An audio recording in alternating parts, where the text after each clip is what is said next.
Good afternoon. It is 12:59. I would like to thank each one of you for signing on to this very special Zoom. Would each of you please mute your mics at this time? Would you each please mute? There's a reverberation. I don't know what it is. Hold on, I'm gonna get them shut off. Okay. Thank you for muting. We have replaced the Wyoming ranchers, and they are replaced with our NSDOAF Women's Land Army. And we replaced this 4 hours ago.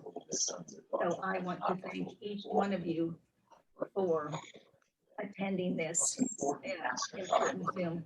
Please keep our speakers and Wyoming ranchers in your highest thoughts and prayers. So, Sandy, please. Did you say to go ahead and lead a prayer? There's a horrible reverberation. Okay, Yeah, somebody has a TV on in the background or a radio. I'm going to try and mute everybody myself. So give me one moment, please.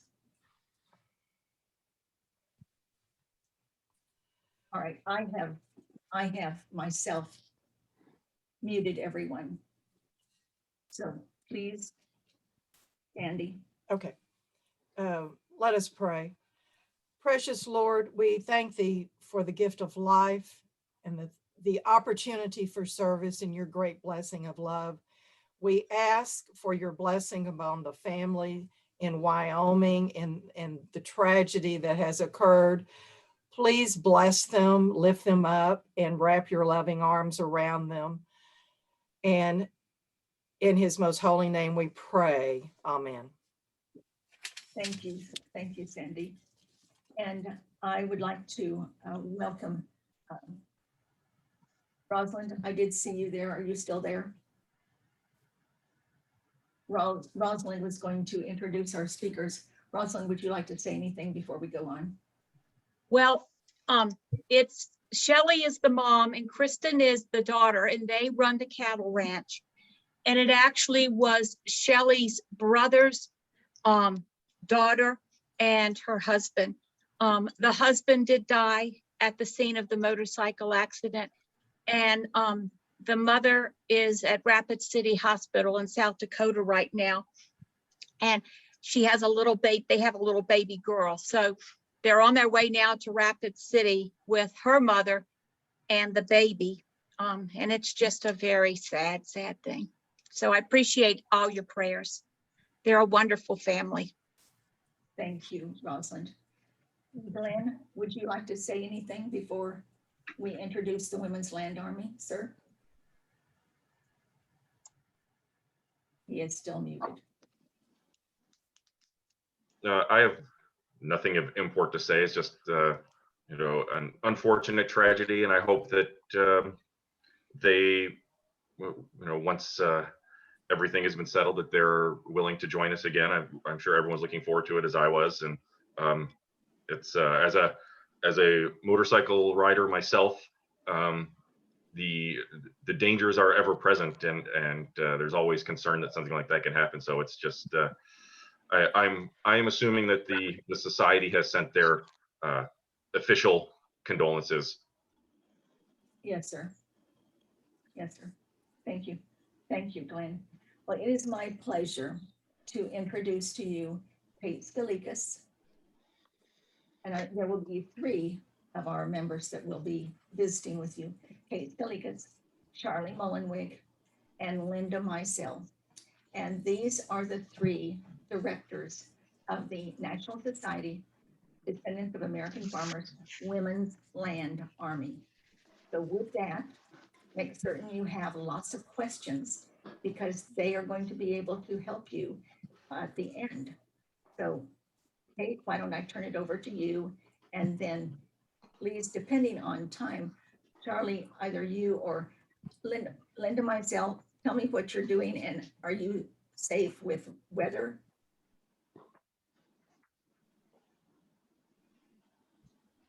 Oh, she'll come back. Linda, you're muted. But she is camping right now. Rain has stopped and it's sunny now. It's very nice, getting humid, but I'm under the awning just in case because water's dripping off the trees. All right, good. So let us know if it starts raining and you need to come on. So I with that, think we're good. I think we're good. thank you. Thank you, Linda. All right, so Kate, Thank you. I was sort of shocked and surprised to be asked this morning at 10 o'clock, but here we are. It's not so bad. 2 weeks ago, Janie Sue asked Linda Mizell, Charlie Mullenweg, and myself if we would be directors in this new portion of NSDOF that is called Farmerettes. And we all agreed that, yes, we would do that, not realizing exactly what we were getting ourselves into. Jenny Sue had discovered this book. Well, we'll see if I can move ahead. There it is.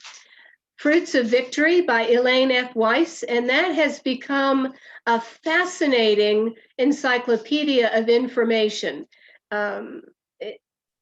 It has notes in the back which list her sources, newspaper articles, archives, colleges, and we're contacting some of those sources because what we discovered is there is no master list of the farmerettes. And depending on the article you read, there were anywhere from 15,000 to 24,000 women who volunteered to serve. And there's no list, but these women did get paid. So there has to be cards somewhere. They registered and we're looking for them. The index has the names that I'm cross-checking within the book to make sure I get them in the right state and the right place. How did the Women's Land Army begin? It began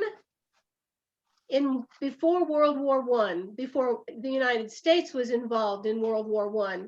Great Britain had started the British Land Army to get the women out and about into the fields to make sure that Britain didn't starve during World War I. And American suffragists went over to Britain to see what those women had done and how they had organized it. And in 1916 and 1917, there were food riots in the United States because the country was sending the food overseas. And those of you who are familiar with economics know that there's supply and demand. And once the demand is greater than the supply, the prices go up. And that happened here with food. The food was going overseas to feed our servicemen, and the prices went up here at home. And women in New York City started rioting, and they were really not happy campers.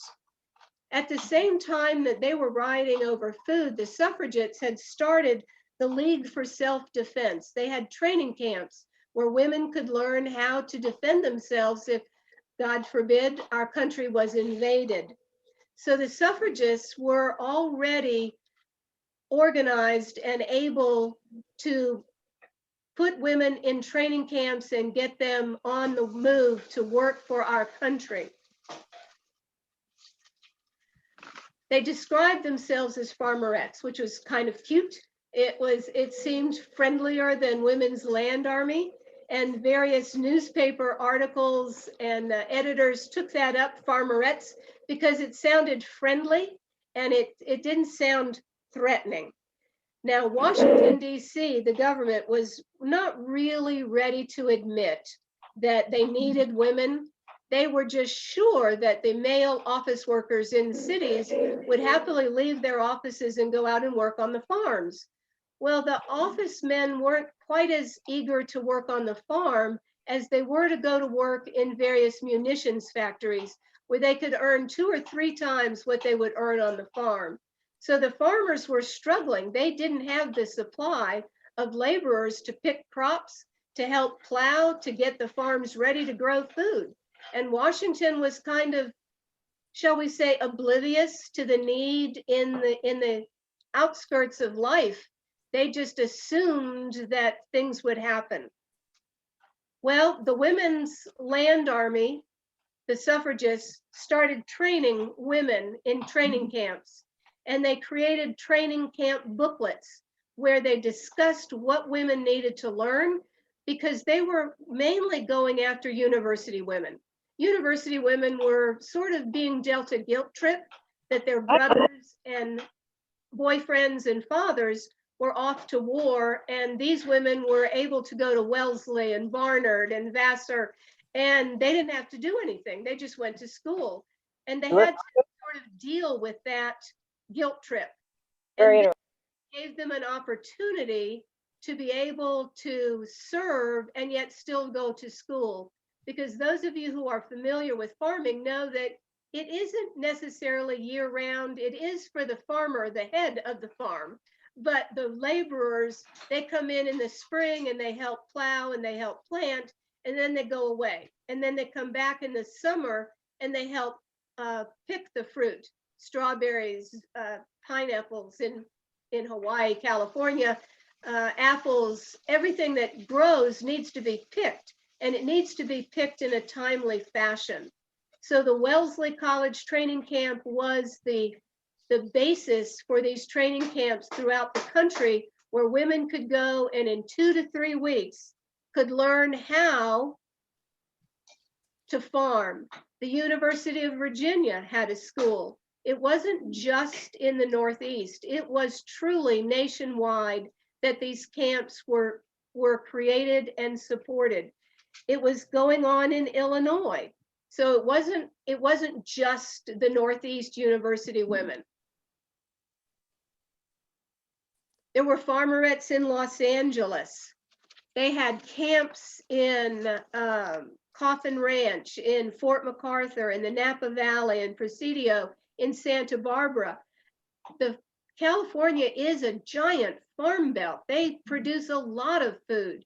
And to have all of their men, even the Hispanics and the whites and the black men off to fight, they needed somebody to be out there picking and plucking. And the farmerettes were willing to do that. The government finally realized that perhaps there was a need. And so they started various national organizations like this National War Garden Commission to convince people in small towns, in cities where they could have a garden, to go ahead and plant something that could feed their family. You'll notice the statement is every garden a munition plant. And that was reminding people that we were at war and yet we needed food. And so people in small towns, in cities even, were planting individual gardens. There was publicity. Oh my goodness, young women in bloomers and little skirts and waving their hat became the newspaper editor's thrill card. They just found them delightful because they're attractive, they're beautiful to the eye, and they were out there working for our country. And it was different, it was unique.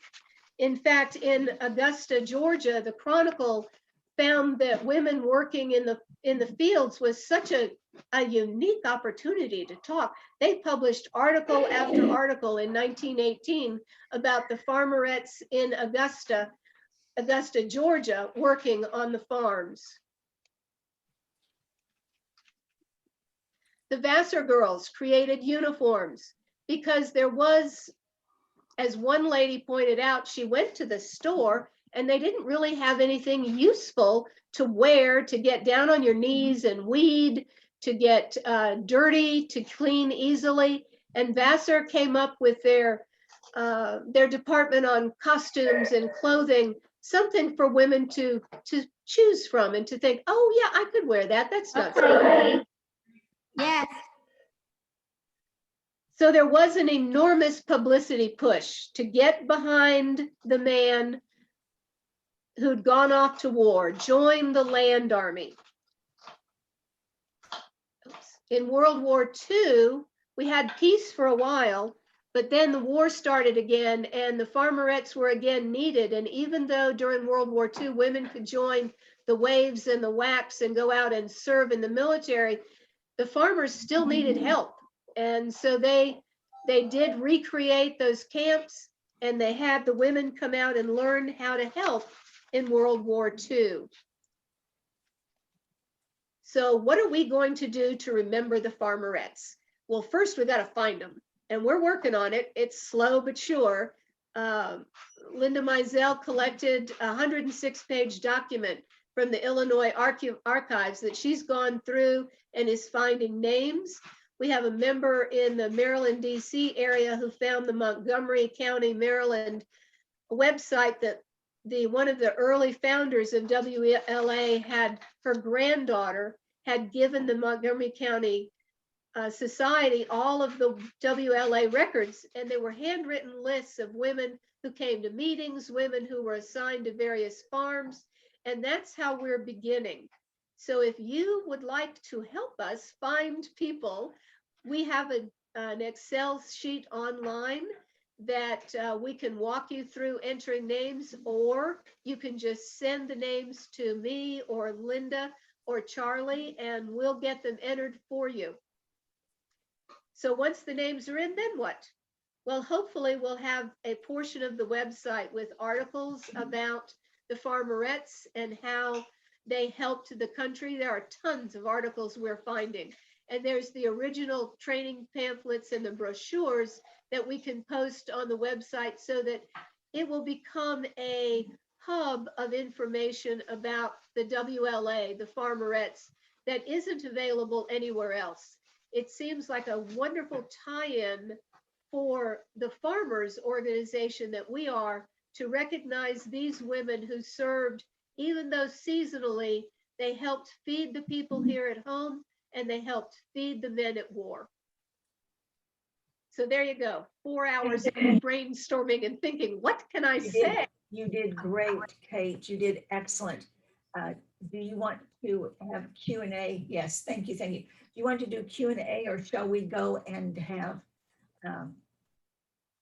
Could we which have one of- Charlie talk, so she has to leave in about 10 minutes if All right, she's still Charlie. there?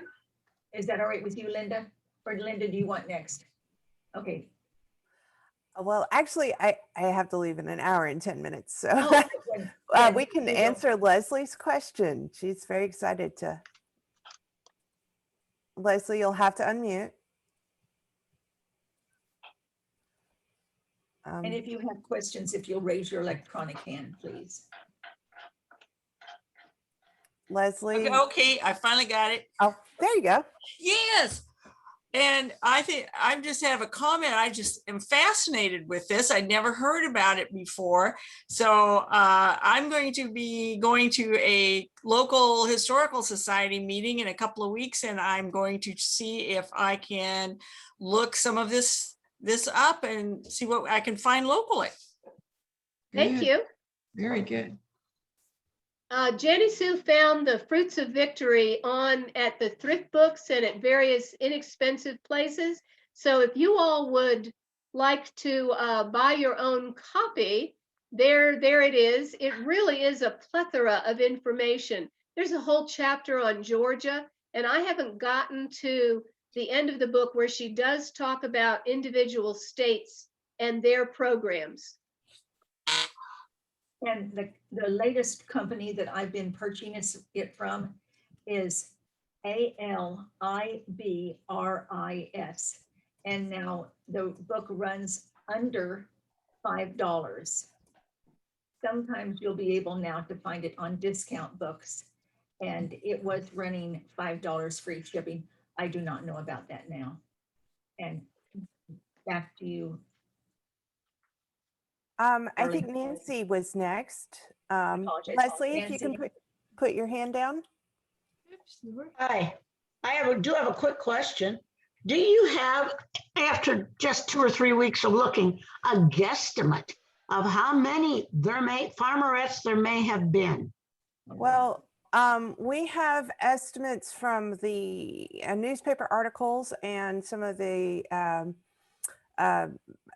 documentation that we found in World War I and World War II each. It's between 24,000 and 30,000 women served. And at the moment, we have 452 names. Mm-hmm. That's a very good start, but thanks. And I'll talk more about some of what we found and how we found it. So it'll be a fun little romp through that. Or Jane. And then we'll get to you, Cindy. Charlie, I just did a search on University of North Texas, Portal to Texas history, and I found a bunch, but you probably already did that. So I don't want to duplicate effort. No, we'll go through some of the searches that we've done. I haven't gotten to UNT yet. So awesome. Good. Laura Jane, if you could share the link, either email it to me or email it to Janice Sue, who can email it to us.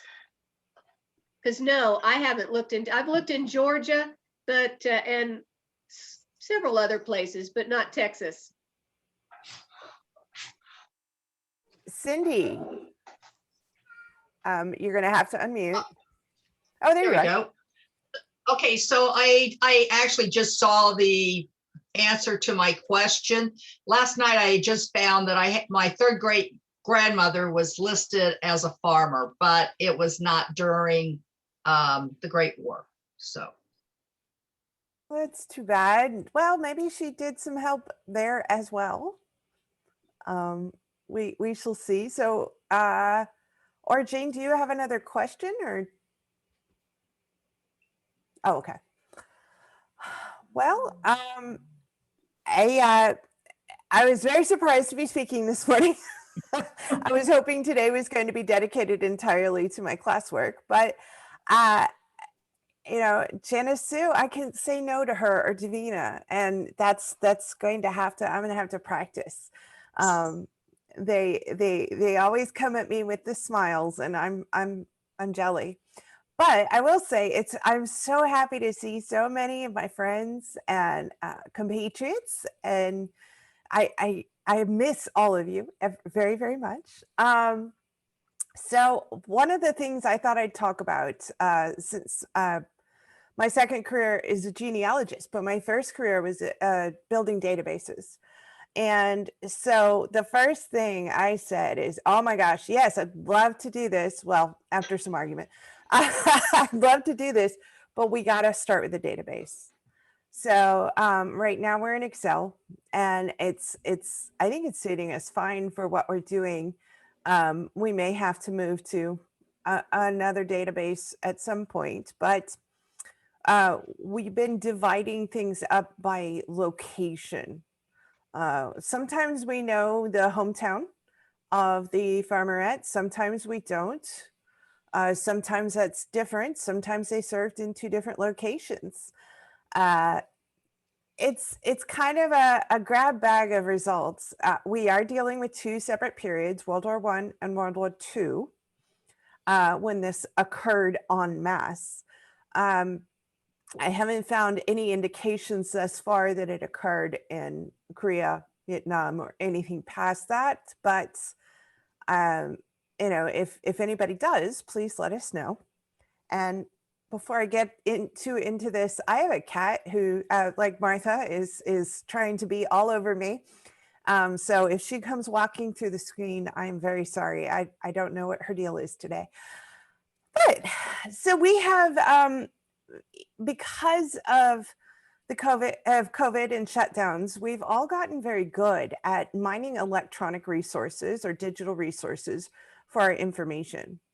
And one of the, we've been relying very heavily on that because very few of us have been able to make it in the last 2.5 weeks to an archive or a bookstore even. It's been difficult, but we've been mining some of these records very heavily. I tended to go to newspapers. Specifically, I went to archive.org. And from archive.org, we found pamphlets that were given to the ladies to attract them to work for the Women's Land Army, and a whole bunch of newspaper testimonials. And we have been literally mining them for data. And mining for data means, of course, you go through and you pick out every bit of information that you can extract from whatever source is sitting in front of you. And and we've been just throwing it into the Excel file willy-nilly for right now. And that's fine. It's the beginning of a project. We don't, we're going to get some duplicate names, and that's perfectly okay. I would rather capture somebody twice than miss someone. And we were talking about some of the things that we might do once we find some of these women.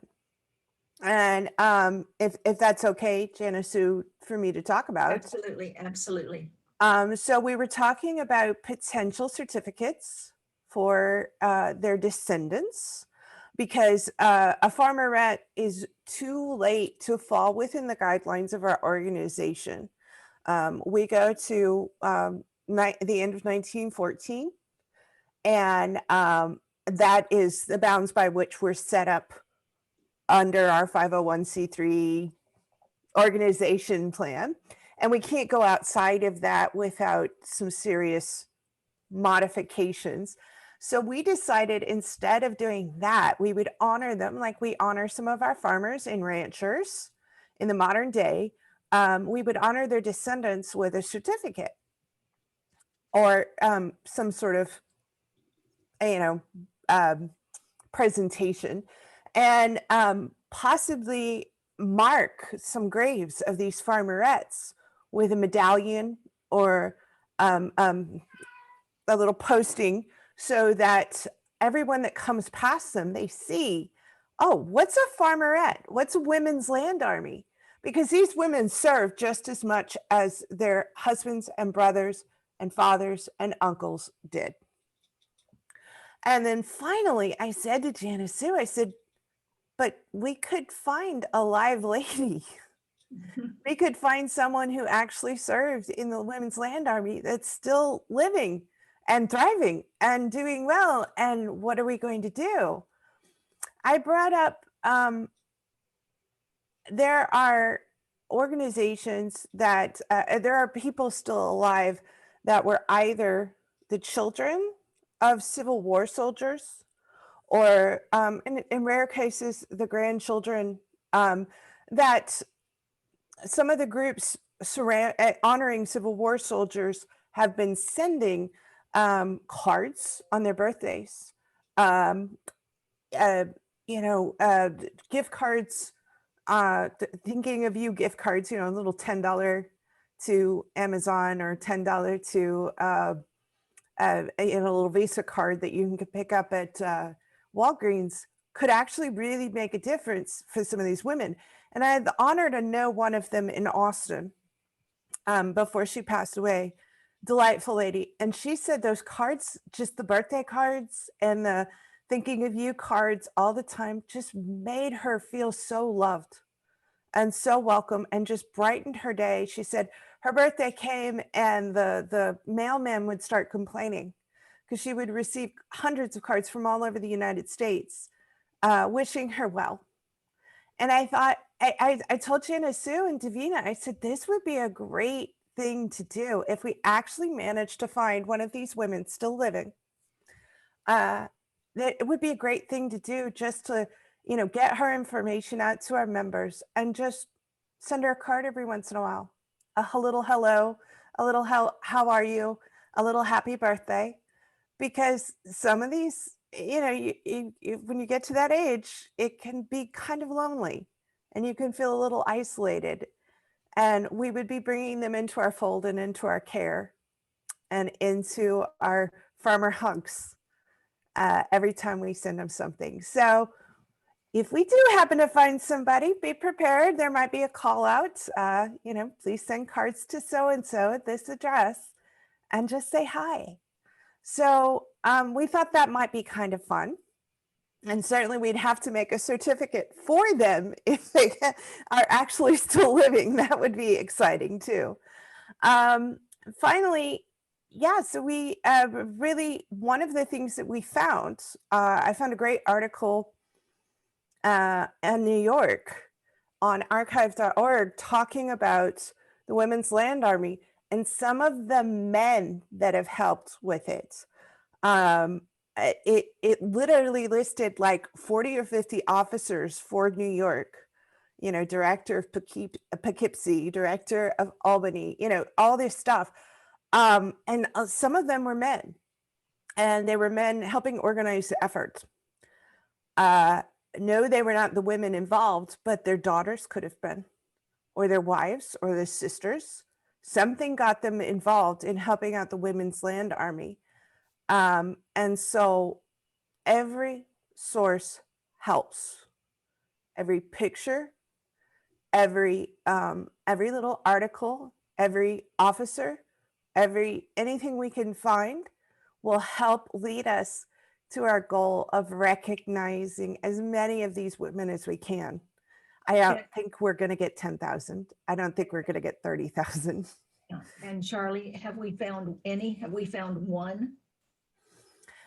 In modern day, no, we have not traced forward yet. We've concentrated thus far on just finding names.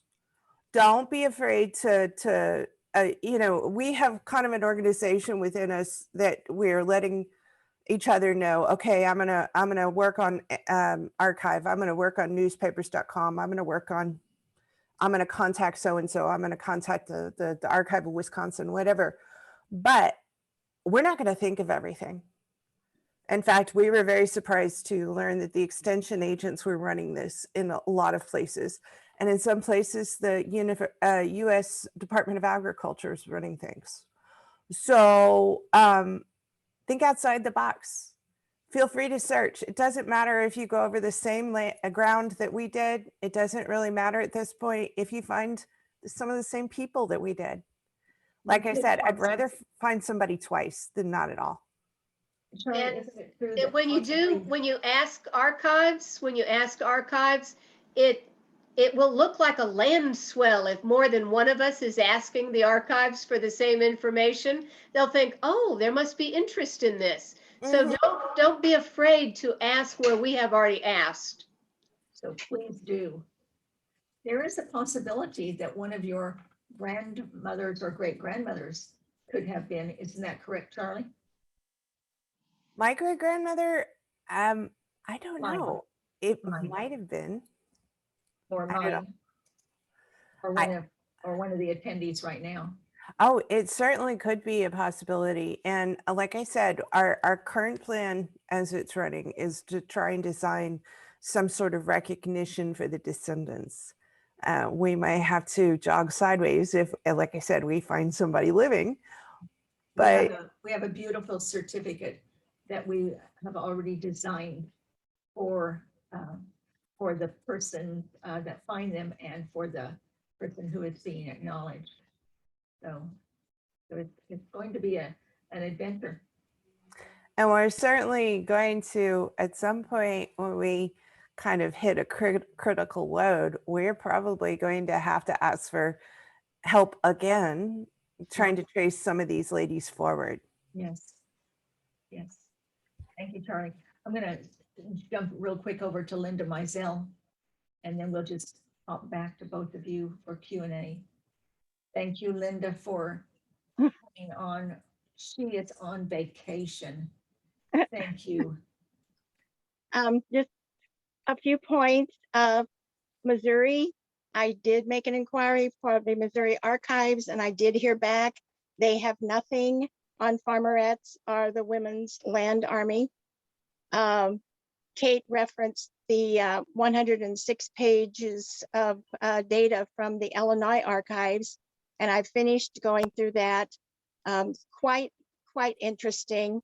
There was a large training camp at Libertyville, which is up near Chicago.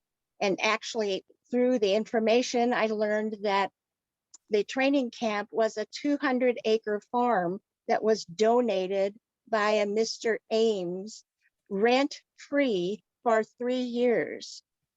And so they established this training camp for women.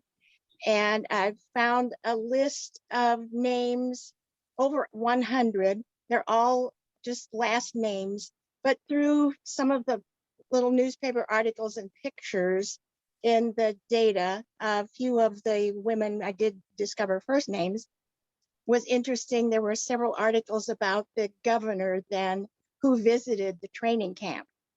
And there was quite a bit of publicity about that, and notes about, women being in overalls.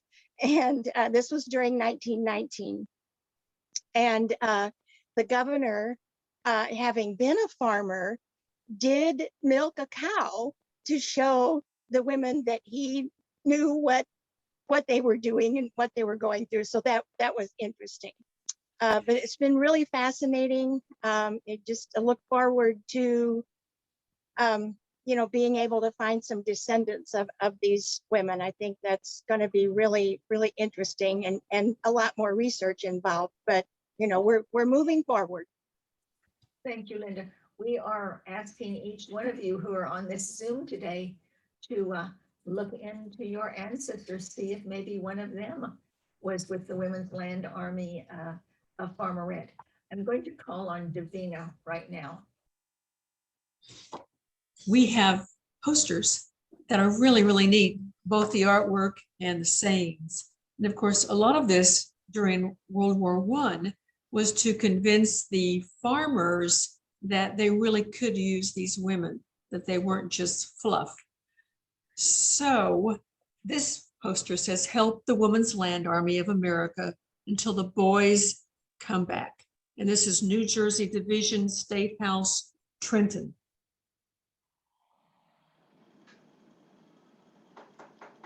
That's that one. And this is my favorite, National Service Women's Land Army, Godspeed the plow and the woman who drives it. That's a beautiful poster. Yeah, just a quick warning for anyone who's doing this research. Remember that attitudes towards women were not the same in World War I or World War II or now. So be prepared for a little unaccustomed sexism. and don't panic. Yes, I did read that the government sent surveys to the farmers for World War I, and they asked, will you hire these women? And 50% of the farmers said yes, they would. 25% absolutely not. And the other 25% they didn't hear from. So there, as you say, there was a little bit of a question mark there. If you're into reading diaries, and that seems to be your thing and you enjoy it, you might hunt online for diaries from 1916, 17, and 18 written by women who may have mentioned in the diary that, oh, I'm going to help. And we've seen this one. Kate showed it. Neat. This is World War II. Pitch in and help. They actually identified that young lady on the cover. So we were happy to get her name. And this says it calls 800,000 women to the farm in 1944. Wow. Fascinating. There's fun little paragraphs to read on these. And then there's two more. This one shows them in their coveralls. Debbie, you have your hand up. Yeah, one of the officers for the New Jersey State DAR, who I'm friendly with, is the historian at the State Archives in New Jersey. Excellent. So I'm going to reach out to her. I've got my hands full this week. But I'll reach out next week and see what I can find out. Thank you, Debbie. And we're keeping your father in our prayers. Thank you. Elaine, you have your hand up, sir. Yes, a couple things. Debbie, I didn't know that when things calm down for you, my family moved to New Jersey in the 1640s, so I may be contacting you. I was going to mention, like Davina said, there was quite a bit of misogyny back then. Women didn't have the vote. And I was interested that they were making women feel guilty about getting an education. You should be helping. You shouldn't be bettering yourselves. Get out there. Yes. And the survey where they said that they would not hire women. Apparently they doubled down on the racism to overcome the misogyny, because a quote that I found while I was multitasking, they said, what the Women's Land Army emphasizes is that the women we send out are intelligent, not the class of cheap labor supplied heretofore, where 3 Mexicans were required to do the work of 1 white man. You know, I was just thinking of the attitudes back then, as Davina said, and Yes. you know, this having to use racism to counter misogyny is a pretty standard tactic for the individuals who were in charge back then, who Yes. looked a lot like me, and just, you know, it's you know, this whole project, you know, like was said, is not going to be all flowers and rainbows. Or you will find a lot of that, you know, just really the seedy underbelly of American politics, I'm sure, you know.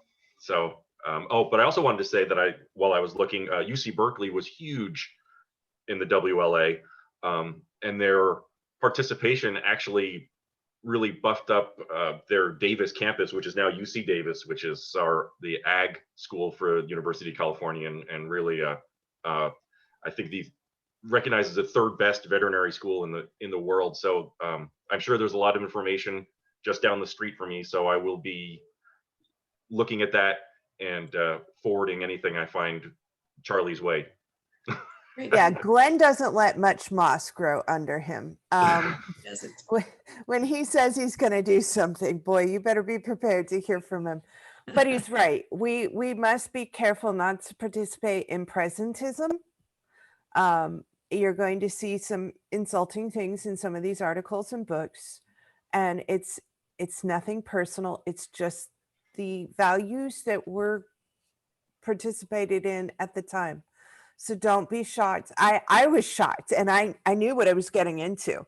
I was shocked at some of the things that were said, rather along the lines of what Glenn said, using racism to fight bigotry or sexism.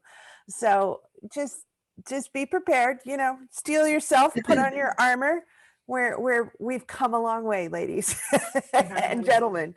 And Yes, Deb. Deb has a question for you, Yes. Charlie. Well, it's not so much a question, but I just wanted to share that these women proved themselves time and time again.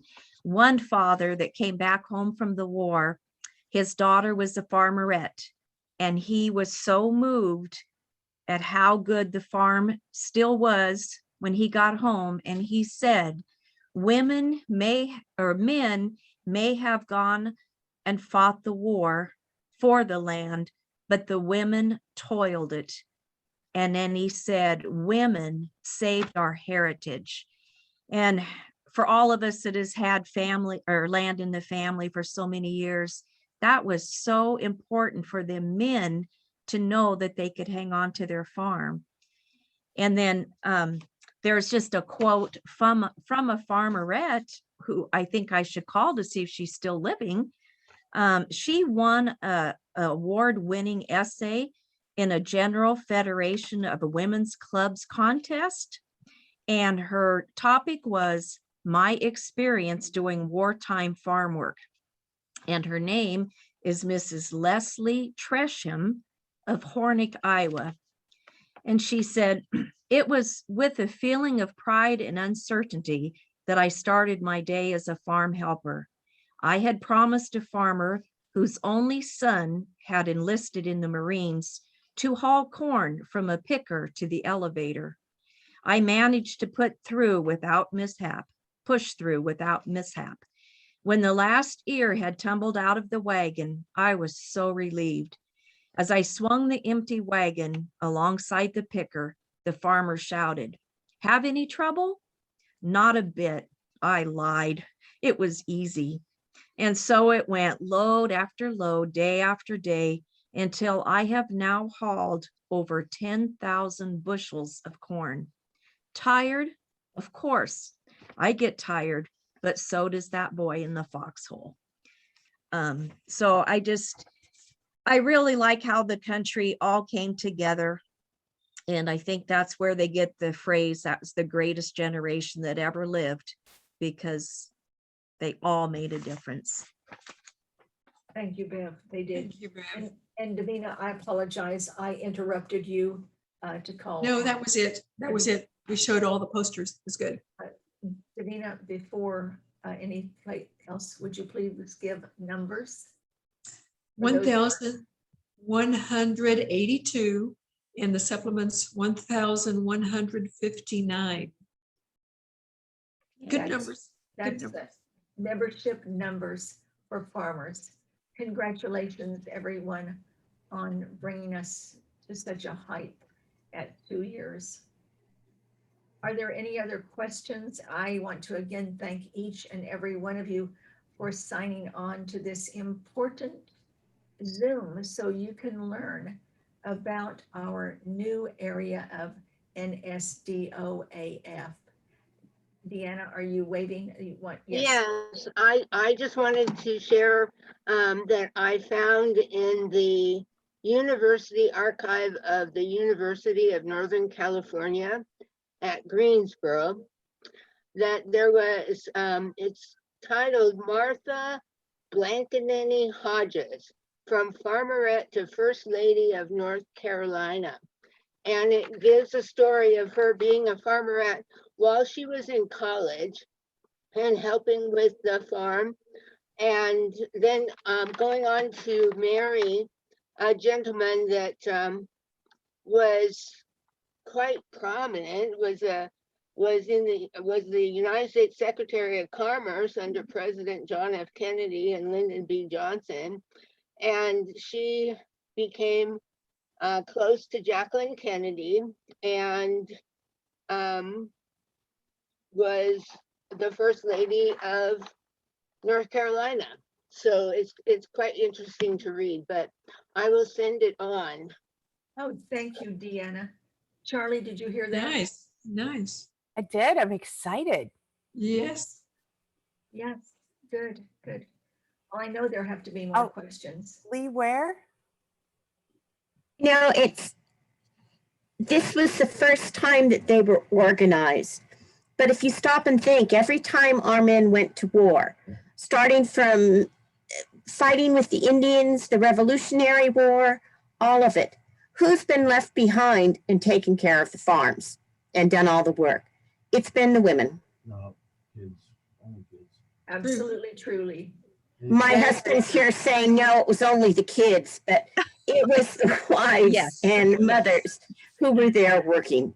Yes, yes. And we've been finding indications that sometimes when someone is not robust enough to do actual work in the fields, they've also been helping the farmers' wives and children so that so that the people who are focused on keeping the house alive, maybe they're more robust than the farmerette that they were sent. So for example, I read several articles where it talked about, a couple of the ladies, farmerettes, not being robust enough to do picking in the field, but the farmer's wife was. So they took care of her house and her household while she was able to then go out in the field and do the picking and the harrowing and all the work that needed to be done. Thank you. Davina, would you explain about the house mothers?